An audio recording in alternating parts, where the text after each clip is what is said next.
Hi everyone. आज के Python tutorial की वीडियो में हम लोग देखने वाले हैं ऑब्जेक्ट ओरिएंटेड प्रोग्रामिंग के बारे में। यार ऑब्जेक्ट ओरिएंटेड प्रोग्रामिंग किसी भी प्रोग्रामिंग लैंग्वेज में एक इतना बड़ा कंसेप्ट है कि अगर आपने ये नहीं सीखा है ना, अगर आपने ऑब्जेक्ट ओरिएंटेड प्रोग्रामिंग के बारे में नहीं सीखा है तो आपने एक्चुअली में कुछ भी नहीं सीखा है। तो ऑब्जेक्ट ओरिएंटेड प्रोग्रामिंग आखिर है क्या, ये किस तरह से काम करता है, आज हम लोग ये देख रहे होंगे। और इससे जानने से पहले यार एक बहुत बड़ी मिसअंडरस्टैंडिंग है जो लोग समझ लेते हैं। वो ये है कि यार वो लोग ऑब्जेक्ट ओरिएंटेड प्रोग्रामिंग को कोई अलग सा प्रोग्रामिंग लैंग्वेज या फिर प्रोग्रामिंग लैंग्वेज में कोई एक फंक्शनैलिटी मान लेते हैं। बट ऐसा है नहीं।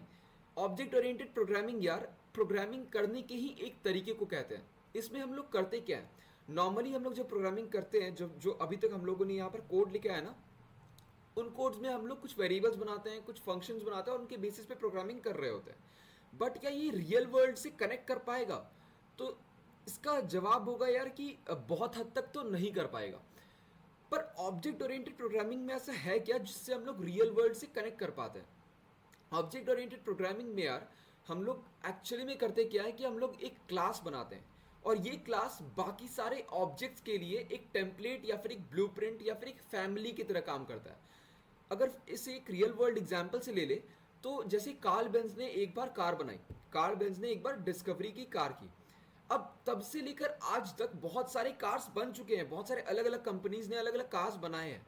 बट अगर आप ध्यान से देखें यार तो फिर इन सारे कार्स में ना जो भी बेसिक फंक्शनैलिटीज थी वो सेम है।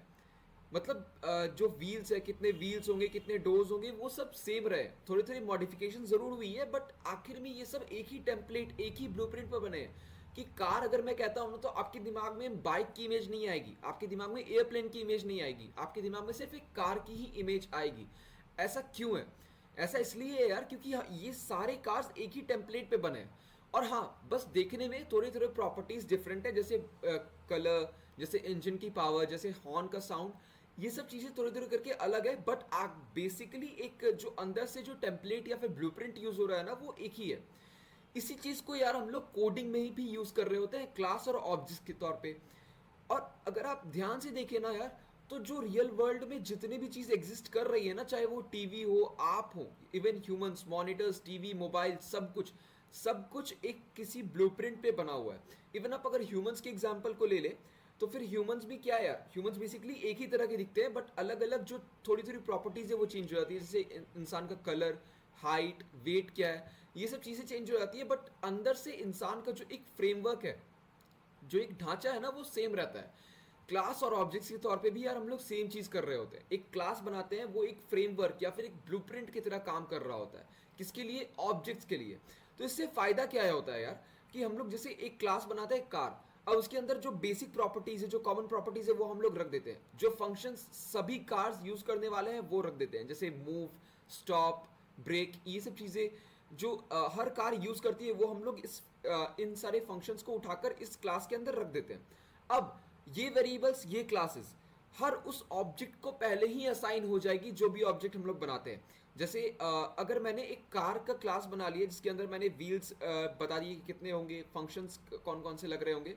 अब इस क्लास की मदद से मैं जितने भी ऑब्जेक्ट्स बनाऊंगा उतनी बार ये सारे वेरिएबल्स और ये फंक्शंस अलग अलग से उन सारे ऑब्जेक्ट्स को असाइन हो जाएंगे। अब ये मैं सिर्फ कह के बताऊं तो यार ये थोड़ा सा डिफिकल्ट हो जाएगा, तो मैं आपको ये करके दिखाता हूं ये होता कैसे। जैसे मैंने एक फंक्शन बनाया, मैंने क्लास बनाया, सॉरी, कार। मैं क्लास बनाने के लिए इस तरह से क्लास कीवर्ड का यूज कर सकता हूं और उसके बाद मैं जो क्लास का नाम रखना चाहता हूं वो रख सकता हूं। यहां पर एक नेमिंग कन्वेंशन है यार कि हम लोग जो पहला लेटर है उसे कैपिटल रख रहे होंगे, उसके बाद कॉलन, और उसके बाद अंदर आकर हम लोग वेरिएबल्स और फंक्शंस लिख सकते हैं। तो जो बेसिक वेरिएबल्स है ना वो है व्हील्स इक्वल टू, जैसे 4 व्हील्स है, विंडोज कितने हैं 4, इंजन कितना है 1। अब इसके बाद अगर एक फंक्शन बनाना चाहता हूं मैं इस कार के लिए, वो है मूव। ठीक है, ये फंक्शन, अब ये नॉर्मल फंक्शन अगर मैं इस क्लास के बाहर बना रहा होता तो मैं इतना करके छोड़ देता। बट जब भी हम लोग क्लास के अंदर किसी फंक्शन को बनाते तो उससे हम लोग कहते हैं मेथड। मैंने आपको अपने पहले क्लास में बताया था यार कि जो नॉर्मल सा फंक्शन और मेथड के बीच में डिफरेंस क्या है। जब हम लोग क्लास के अंदर किसी फंक्शन को बनाते हैं तो उसे हम लोग उस क्लास का मेथड कहते हैं। मतलब ये जो मूव फंक्शन है ये इस कार क्लास का मेथड है। तो इस मेथड के लिए हम लोग जो पहला पैरामीटर देंगे वो है सेल्फ। चाहे हम लोग कोई और पैरामीटर देना चाहे या ना चाहे। सेल्फ मतलब है कि ये जो मूव है ना, इसके अंदर ये सारे वेरिएबल सब कुछ जो है, इस मतलब इस क्लास के सारे सेल्फ के अंदर जो भी वेरिएबल्स हैं, जो भी फंक्शंस हैं, सब कुछ इसके अंदर जा रहा है। मतलब इन सभी वेरिएबल्स, इस कार क्लास के किसी भी वेरिएबल या फंक्शन को अगर मुझे इसके अंदर यूज करना है तो उसके लिए मुझे सेल्फ रखना ही होगा। मुझे फंक्शन बनाते समय ही सेल्फ रखना होगा, चाहे मैं कुछ करना चाहूँ या नहीं। ठीक है, उसके बाद यहाँ पर मैं लिखूंगा प्रिंट, और मुझे जो भी प्रिंट कराना, अगर मुझे व्हील्स प्रिंट कराना है तो क्या मैं सीधा व्हील्स लिख दूंगा? नहीं, मुझे लिखना होगा सेल्फ डॉट व्हील्स। मुझे जहां भी कार के अंदर, इस क्लास के अंदर, इस क्लास को बनाते समय, इस क्लास के डेफिनेशन के अंदर जहां भी मुझे इन वेरिएबल्स को यूज करना है ना, मैं सीधा उन्हें नहीं लिख सकता, मुझे सेल्फ का यूज करना होगा, सेल्फ डॉट व्हील्स। ठीक है, तो इस तरह से मैंने यार एक फंक्शन यहां पर बना दिया, एक मेथड इसके लिए बना दिया। और हम लोग इसी तरह से यार अलग अलग चीजें और प्रिंट कर देंगे। प्रिंट सेल्फ डॉट इंजन, ठीक है, और उसके बाद प्रिंट कर देंगे हम लोग मूविंग। तो ये फंक्शन ये तीन चीजें प्रिंट कर रहा है। ठीक है, अब मेरा ये क्लास जो है ये तैयार हो चुका है, सॉरी। तो जब ये क्लास तैयार हो गया तो अब इस क्लास से मैं ऑब्जेक्ट्स कैसे बना सकता हूँ? मुझे लिखना है वो ऑब्जेक्ट का नाम, मैं एक वेरिएबल की तरह ही उस ऑब्जेक्ट के नाम को लिखूंगा car1 इक्वल टू, और जो भी मुझे बनाना है, तो मुझे कार क्लास का एक ऑब्जेक्ट बनाना है, तो मैंने इक्वल टू करके क्या लिखा, कार, और फिर एक ब्रैकेट खोल के मैंने बंद कर दिया। इस तरह से यार ये जो कार वेरिएबल है ना, ये एक कार क्लास का ऑब्जेक्ट बन गया। कार क्लास का एक ऑब्जेक्ट बन गया मेरे पास। उस कार क्लास का नाम क्या है, कार, और उसके ऑब्जेक्ट का नाम क्या है, car1। अब इन सारे वेरिएबल्स को, इस फंक्शन को मैं जब भी चाहूं इस कार के साथ यूज कर सकता हूं, car1 डॉट व्हील्स। ठीक है, car1 डॉट व्हील्स, और मुझे इसे प्रिंट करना है, तो मैं यहां पर लिख दूंगा प्रिंट।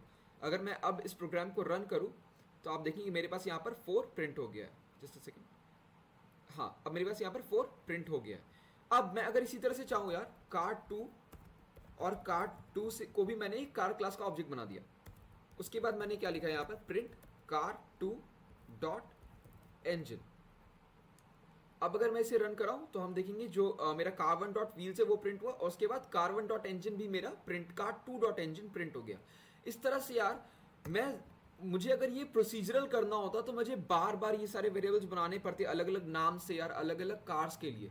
बट यहाँ पर मुझे ऐसा नहीं करना पड़ रहा। मैंने एक क्लास बनाया, मैंने एक ब्लूप्रिंट बनाया, और उसके बेसिस पे मैंने अलग अलग ऑब्जेक्ट्स बनाए, अलग अलग ऑब्जेक्ट्स इंस्टेंशिएट किए या बनाए या असाइन किए। ठीक है, और फिर हम लोग चाहे तो उस फंक्शन को भी यूज कर सकते हैं। car2 डॉट फंक्शन का नाम होगा यहाँ पर, मेरे फंक्शन का नाम क्या था, मूव। ठीक है, मूव। तो car2 डॉट मूव मैंने जैसे ही चलाया, मैं इसे अभी के लिए कमेंट कर देता हूँ, तो मैंने जैसे car2 डॉट मूव चलाया तो मेरे पास ये सारी चीज़ें आ गई। ठीक है, ये सारी चीज़ें मेरे पास आ गई। तो इस तरह से यार हम लोग कार को कार क्या मतलब, किसी भी क्लास को हम लोग बना सकते हैं। इस तरह से हम लोग क्लासेस बना सकते हैं यार, इस तरह से हम लोग क्लासेस से ऑब्जेक्ट्स बना सकते हैं। तो आपने आज की वीडियो में समझ लिया यार ऑब्जेक्ट ओरिएंटेड प्रोग्रामिंग होता क्या है, हम लोग क्लास कैसे बना रहे होंगे, और हम लोग क्लास के फंक्शंस को, क्लास के वेरिएबल्स को कैसे यूज कर रहे होंगे। ये सब चीज़ें आपने आज देखी यार। अगले वीडियोस में हम लोग देख रहे होंगे क्लास के बारे में, और अच्छे से जान रहे होंगे कैसे हम लोग प्राइवेट वेरिएबल्स बना सकते हैं कि हम लोग इन वेरिएबल्स को बाहर यूज ना कर पाए। इनकैप्सुलेशन जैसी चीज़ें देख रहे होंगे हम लोग। आगे चलकर और भी एडवांस चीज़ें देखेंगे यार, बट आज के लिए इतना ही। Thank you.